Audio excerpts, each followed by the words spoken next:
Hi Amy, I'm looking at your final images for your portfolio,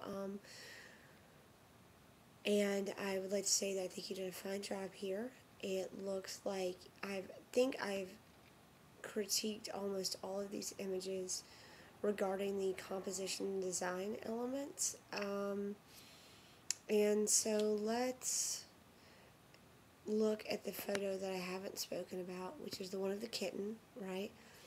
And a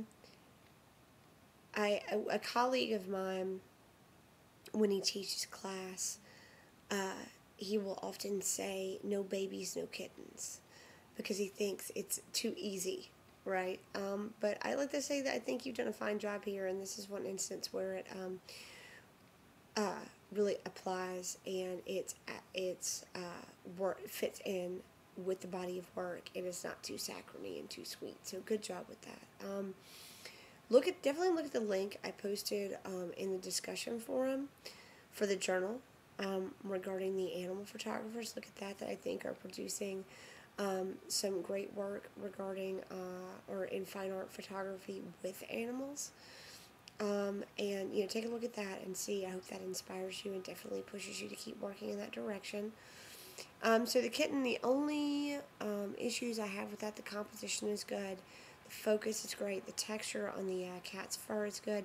The white is a little blown out in some spots, and at the bottom right hand side of the frame, the like stitching and like that little bit of blue there is really distracting. Like if I were to take this image again, I would like tuck that under or get that out of there. And I don't know that fabric is the best choice, because it looks to be like maybe like some sort of faux satin or polyester, and it's really reflective.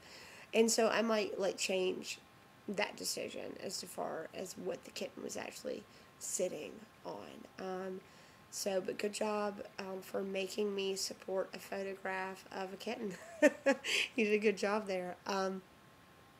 And so, once again, the dogs really are my favorite here. But what we really talked about in the last critique was how this is about an animal's life in relation to human life, and how we regard them and how often they're treated both as pets and in captivity.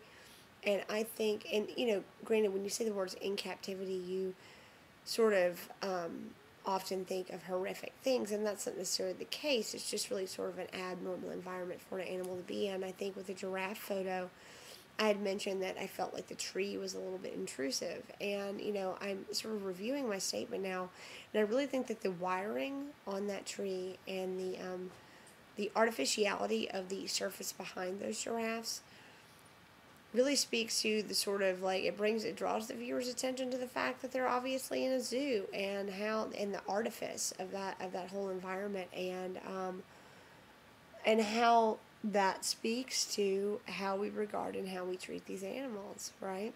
And it's not something dastardly, and it's not necessarily anything, like I said, horrific, but there is a reality to it that may not necessarily portray human treatment in the best light, but in a very real light, okay? Let's talk about the image. And once again, you know that the image of the black dog Zephyr is my absolute favorite. I'm a big fan of that. I think you did a fantastic job with that image, and I would like to see you keep pushing, right? But keep looking at more work. I mean, if you just go in and Google fine art photography animals or fine art photography pets, you will see some fantastic things. Not just the FLAC link that I posted, but a couple of other things that will really pop up. Tony Max will also pop up as well. And I think that you could really push this work in that direction, right, to something that really helps you sort of manifest your own voice within these images. So keep working. Good job. And I really enjoyed the images that you submitted in the class, and I really enjoyed working with you. If you continue to work on this project and you have any questions in the future that you think I might be able to help you with, please feel free to email me, and I'd be glad to speak with you about it. All right, bye.